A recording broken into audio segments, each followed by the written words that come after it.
जय माता लक्ष्मी की आप सभी भक्तों पर माता लक्ष्मी की कृपा सदैव बनी रहे। अगर आप भी शुक्रवार का व्रत करते हैं तो शुक्रवार की व्रत कथा अवश्य सुननी और पढ़नी चाहिए। ऐसा करने से माता की पूजा अर्चना संपूर्ण मानी जाती है। आज की वीडियो में आप सभी शुक्रवार व्रत की कथा सुनेंगे। आप सभी श्रोतागण इस व्रत कथा को प्रेम पूर्वक और श्रद्धा भाव से सुने। आप सभी की मनोकामनाएं माता लक्ष्मी अवश्य ही पूर्ण करेंगी। अगर आप सभी को हमारी यह कथा पसंद आए तो प्लीज़ वीडियो को लाइक शेयर करें। चैनल पर नए हैं तो चैनल को सब्सक्राइब करना ना भूलें। बेल आइकन को प्रेस कर लें जिससे आप सभी को व्रत त्योहारों से जुड़ी संपूर्ण जानकारी देखने को मिलेंगी। आइए अब सुनते हैं शुक्रवार व्रत कथा। प्रेम से बोलिए माता लक्ष्मी की जय। एक गांव में एक बुढ़िया रहती थी जिसके 7 बेटे थे। 6 बेटे कमाने वाले थे और एक बेटा निकम्मा था।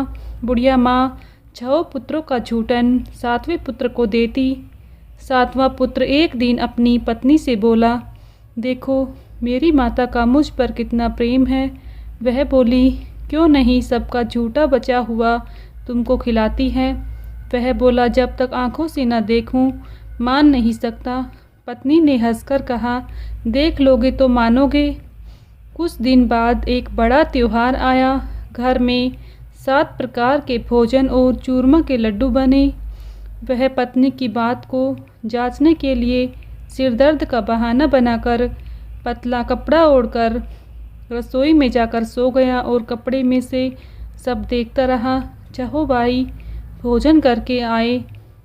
उसने देखा माँ ने उसके लिए सुंदर सुंदर आसन बिछाए, 7 प्रकार की रसोई परोसी और आग्रह करके उन्हें भोजन कराती रही। वह देखता रहा। चाहो भाई भोजन कर उठ गए। तब माँ ने उनकी 5 थालियों में से लड्डुओं के टुकड़ों को उठाया और एक लड्डू बनाया। जूठन साफ कर माँ ने उसे पुकारा, उठ बेटा उठ, तेरे भाइयों ने भोजन कर लिया है, तू भी उठकर भोजन कर ले। उसने कहा, माँ मुझे भोजन नहीं करना है, मैं प्रदेश जा रहा हूँ। माता ने कहा, कल जाना हो तो सो आज ही जा। वह बोला, हाँ हाँ जा रहा हूँ। यह कहकर वह घर से निकल गया। चलते समय उसे पत्नी की याद आई। वह गौशाला में कंडे थाप रही थी। वहां जाकर वह बोला, मेरे पास तो कुछ नहीं है, यह अंगूठी है सो ले लो और अपनी कोई निशानी मुझे दे दो। वह बोली, मेरे पास क्या है, यह गोबर भरा हाथ है। यह कहकर पत्नी ने उसकी पीठ पर गोबर से हाथ की थाप मार दी। वह चल दिया। चलते चलते दूर देश में पहुंचा। वहां एक साहूकार की दुकान थी। वहां जाकर बोला, सेठ जी मुझे नौकरी पर रख लो। साहूकार को नौकर की सख्त ज़रूरत थी। साहूकार ने कहा, काम देखकर तनख्वाह मिलेगी। उसने कहा, सेठ जी जैसा आप ठीक समझे। उसे साहूकार के यहाँ नौकरी मिल गई। वह वहाँ दिन रात काम करने लगा। कुछ दिन में दुकान का लेन देन, हिसाब किताब, ग्राहकों को माल बेचना, सारा काम करने लगा। साहूकार के 7-8 नौकर थे। वे सब चक्कर खाने लगे, लेकिन उसने अपनी लगन, परिश्रम और ईमानदारी से सभी को पीछे छोड़ दिया। उसे अपने किए का फल मिला। सेठ ने भी उसका काम देखा और 3 महीने में ही उसे मुनाफे में साझेदारी बना लिया। परिश्रम करते करते 12 वर्ष में ही वह नगर का नामी सेठ बन गया और सेठ अपना सारा कारोबार उस पर छोड़कर बाहर चला गया। तभी इधर उसकी पत्नी पर क्या बीती वह सुने। सास ससुर उसे दुख देने लगे। गृहस्थी का काम करवाकर उसे लकड़ी लेने जंगल में भेजते। इस बीच घर की रोटियों के आटे से जो भूसी निकलती उसकी रोटी बनाकर रख दी जाती और फूटे नारियल की नरेली में पानी दिया जाता। इस तरह दिन बीतते रहे। एक दिन वह जब जंगल में लकड़ी लेने जा रही थी तब उसे रास्ते में बहुत सी स्त्रियां संतोषी माता का व्रत करती दिखाई दी। यह वहां खड़ी होकर पूछने लगी, बहनों यह तुम किस देवता का व्रत करती हो और इसे करने से क्या फल मिलता है? इस व्रत के करने की विधि क्या है? यदि तुम अपने इस व्रत का विधान मुझे समझाकर कहोगी तो मैं तुम्हारा बड़ा एहसान मानूंगी। उनमें से एक स्त्री बोली, सुनो यह संतोषी माता का व्रत है।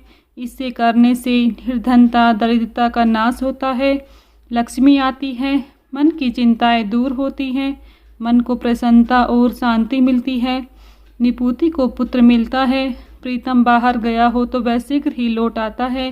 कुंवारी कन्याओं को मन पसंद वर मिलता है। चलता मुकदमा खत्म हो जाता है। ग्रह क्लेश की निवृत्ति हो, मुख शांति होती है। घर में धन जमा हो, धन जायदाद का लाभ होता है तथा और भी मन में जो भी कामना हो वह संतोषी माता की कृपा से पूरी हो जाती है। इसमें कोई संदेह नहीं है। वह पूछने लगी, यह व्रत कैसे किया जाता है, यह भी बताओ तो बड़ी कृपा होगी। वह स्त्री कहने लगी, बिना परेशानी, श्रद्धा और प्रेम से जितना भी बन सके प्रसाद लेना। 5.25 पैसे से 5.25 आने तथा इससे भी ज़्यादा शक्ति और भक्ति के अनुसार गुड़ और चना ले। हर शुक्रवार को निराहार रहकर कथा कहना, सुनना, इस लगातार नियम पालन करना। सुनने वाला कोई न मिले तो घी का दीपक जलाकर उसके आगे जल के पात्र को रख कथा कहना, परंतु नियम न टूटे जब तक कार्य सिद्ध न हो। नियम पालन करना और कार्य सिद्ध हो जाने पर व्रत का उद्यापन करना। 3 मास में माता पूरा फल प्रदान करती है। यह किसी के ग्रह खोटे हैं वह भी माता एक वर्ष में अवश्य उनको अनुकूल करती हैं। कार्य सिद्ध होने पर ही उद्यापन करना चाहिए, बीच में नहीं। उद्यापन में 2.5 सेर आटे का खाजा तथा इसी अनुसार खीर तथा चने का साग बनाना।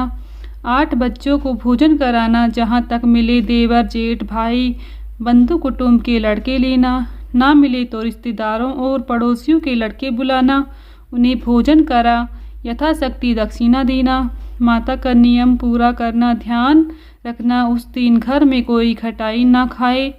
यह सुन वह वहाँ से चल दी। रास्ते में लकड़ी के बोझ को बेच दिया और उन पैसों में गुड़ चना ले माता के व्रत की तैयारी कर आगे चली। रास्ते में संतोषी माता के मंदिर में जा माता के चरणों में लौटने लगी। विनती करने लगी, माँ मैं दीन हूँ, निपट हूँ, मूर्ख हूँ, व्रत के नियम कुछ नहीं जानती हूँ, मैं बहुत दुखी हूँ। हे माता मेरा दुख दूर कर, मैं तेरी शरण में हूँ। माता को दया आई। एक शुक्रवार बीता कि दूसरे शुक्रवार को ही उसके पति का पत्र आया और तीसरे शुक्रवार को उसका भेजा हुआ पैसा आ पहुंचा। यह देखकर जेठानी मुंह सिकोड़ने लगी, इतने दिनों बाद इतना पैसा आया, इसमें क्या बड़ाई है। लड़के ताने देने लगे, काफ़ी के पास अब तक पत्र आने लगे, रुपया आने लगा। अब तो काकी की खातिरदारी बढ़ने लगी, अब तो काकी बुलाने से भी नहीं बोलेगी। बेचारी सरलता से कहती, भैया पत्र आए, रुपया आए तो हम सबके लिए अच्छा है। ऐसा कहकर आंखों में आंसू भरकर संतोषी माता के मंदिर जा मातेश्वरी के चरणों में गिरकर रोने लगी।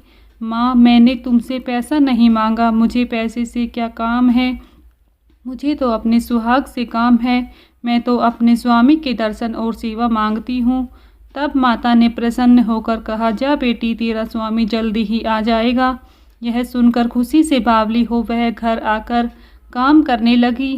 संतोषी माँ विचार करने लगी, इस भोली पुत्री से मैंने कह तो दिया है कि तेरा पति शीघ्र आएगा, पर आएगा कहाँ से, वह तो इससे सौपन में भी याद नहीं करता, उसे इसकी याद दिलाने तो मुझे ही जाना पड़ेगा। संतोषी माता ने उस बुढ़िया के बेटे को सौपन में समझाया, पुत्र तेरी घरवाली कष्ट उठा रही है। यह बोला, हाँ माता यह तो मुझे भी मालूम है, परंतु क्या करूं, वहाँ कैसे जाऊं, प्रदेश की बात है, लेन देन का सारा हिसाब किताब, कोई जाने का रास्ता नज़र नहीं आता। आप भी कोई रास्ता दिखाएं कि वहाँ कैसे जाऊं। माता कहने लगी, सवेरे नहा धोकर संतोषी माता का नाम ले, घी का दीपक जला, दंडवत कर और दुकान पर बैठ जाना। देखते देखते तेरा लेन देन चुक जाएगा, जमा माल बिक जाएगा, सांझ होते होते धन का ढेर लग जाएगा। वह अगले दिन सुबह जल्दी उठा और उसने मित्र बंधुओं परिजनों से सौपन में माता द्वारा कही बात सुनाई। वे सब उसकी बात सुनकर उसकी खिल्ली उड़ाने लगे। वे कहने लगे कि कहीं कभी सौपन की बात सच्ची होती है भला।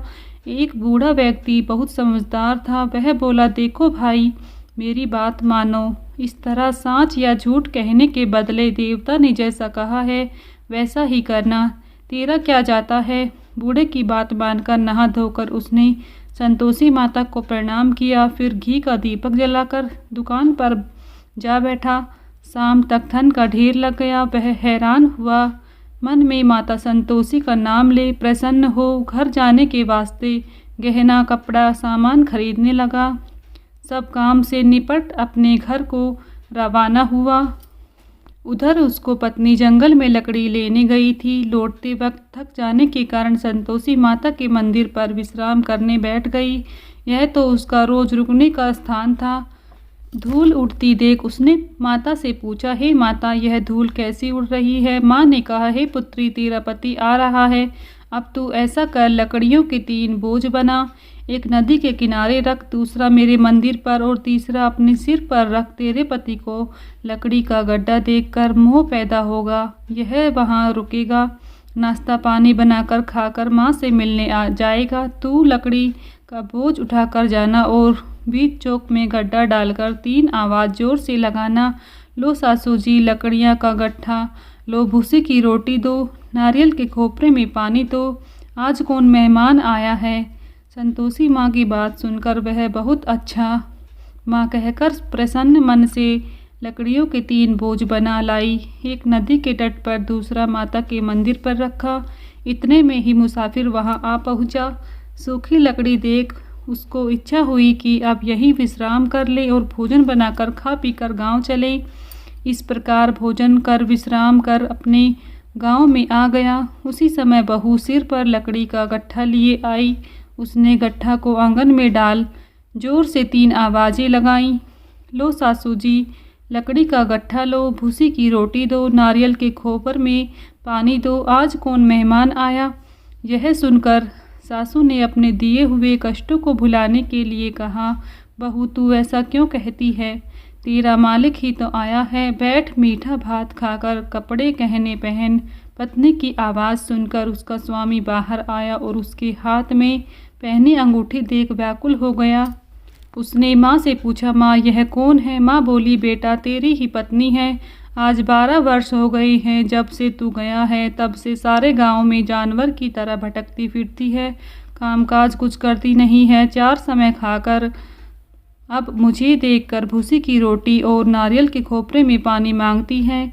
वह बोला, माँ मैंने इसे भी देखा है और तुम्हें भी, मुझे दूसरे घर की चाबी दो, मैं उसमें रहूँगा। ठीक है बेटा, जैसी तेरी मर्जी, कहकर माँ ने चाबी का गुच्छा बेटे के सामने रख दिया। उसने दूसरे घर को खोलकर सारा सामान जमाया। एक दिन में वहाँ राजा के महल जैसा ठाट बाट बन गया। अब क्या था, वह सुख भोगने लगी। अगला शुक्रवार उसने पति से कहा कि मुझे संतोषी माता का उद्यापन करना है। पति बोला, बहुत अच्छा है, खुशी से कर लो। वह उद्यापन की तैयारी करने लगी। जेठ के लड़कों को भोजन के लिए कहने गई। उन्होंने मंजूर किया, परंतु पीछे से जेठानी ने अपने बच्चों को सिखलाया, देखो रे, भोजन के समय सब लोग खटाई मांगना, जिससे उसका उद्यापन पूरा ना हो। लड़के भोजन करने आए, खीर पेट भर खाई, परंतु बात याद आते ही कहने लगे, हमें कुछ खटाई खाने को दो, खीर खाना हमें भाता नहीं है, देखकर अरुचि होती है। लड़के उठ खड़े हुए, बोले, पैसे लाओ। भोली बहू कुछ जानती ना थी, उसने उन्हें पैसे दे दिए। लड़कों ने बाजार जाकर उन पैसों से इमली खरीदी और खाई। यह देखकर बहू पर माताजी ने कोप किया। राजा के दूत उसके पति को पकड़कर ले गए। अब सब मालूम हो जाएगा, जब जेल की रोटी खाएगा। बहू ने यह वचन सहन नहीं हुए। वह संतोषी माता के मंदिर में गई और कहने लगी, माता तुमने यह क्या किया, हंसाकर क्यों रुलाने लगी। माता बोली, पुत्री तूने मेरा व्रत भंग किया है, इतनी जल्दी सब बातें भूला दी। वह बोली, माता भूली तो नहीं हूँ, ना ही कुछ अपराध किया है, मुझे तो लड़कों ने भुला डाला है, मुझे क्षमा करो माँ। माँ बोली, ऐसी भूल भी कहीं होती है। यह बोली, अब कोई भूल नहीं होगी, अब बताओ मेरे पति कैसे आएंगे।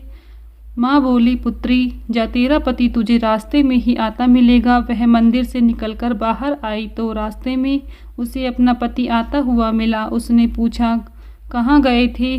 तब वह बोला, इतना धन जो कमाया है उसका कर राजा ने मांगा था, वह भरने गया था।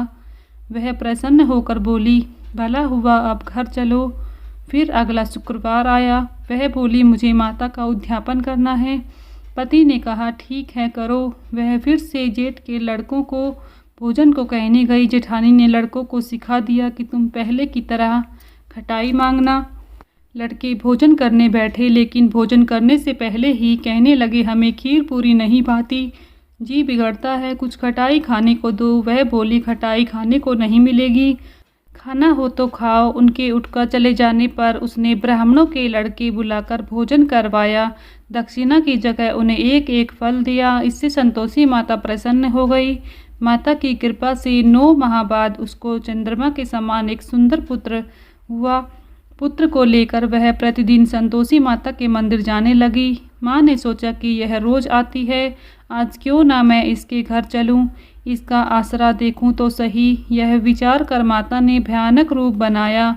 गुड़ और चने से सना मुख, ऊपर से मुंड के समान होठ, उस पर मक्खियाँ भिनभिनाती रही। दहलीज में पैर रखते ही उसकी सास चिल्लाई, देखो रे, कोई चुड़ैल डाकिनी चली आ रही है, लड़कों इसे भगाओ, नहीं तो सबको खा जाएगी। बहू रोशनदान से देख रही थी। वह प्रसन्न हो उठी, आज मेरी माता मेरे घर आई है। यह कहकर दूध पीते बच्चे को गोद उतार दिया। इस पर उसको सास बहू को गालियाँ देने लगी। इतना कह उसने झट से घर के सारे किवाड़ खोल दिए। सबने माता के चरण पकड़ लिए और विनती कर कहने लगी, हे माता, हम मूर्ख हैं, अज्ञानी हैं, तुम्हारे व्रत की विधि हम नहीं जानते हैं, तुम्हारा व्रत भंग कर हमने बड़ा अपराध किया है। हे माता, आप हमारे अपराधों को क्षमा करो। इस प्रकार बार बार कहने पर संतोषी माता प्रसन्न हुई। इसके बाद उसकी सास कहने लगी, हे संतोषी माता, आपने बहू को जैसा फल दिया है वैसा सबको देना। जो यह कथा सुने और पढ़े उसका हर मनोरथ पूर्ण करना। तो प्रेम से बोलिए माता संतोषी की जय। यहीं पर शुक्रवार की व्रत कथा संपन्न होती है। अगर आप सभी को हमारी ये कथा पसंद आई है तो प्लीज़ वीडियो को लाइक शेयर करें। साथ ही चैनल पर नए हैं तो चैनल को सब्सक्राइब करना ना भूलें। बेल आइकन को प्रेस कर लें, जिससे आप सभी को व्रत और त्योहारों से जुड़ी संपूर्ण जानकारी देखने को मिलेंगी। मिलती हूँ नेक्स्ट वीडियो में, तब तक के लिए सभी को जय श्री कृष्णा।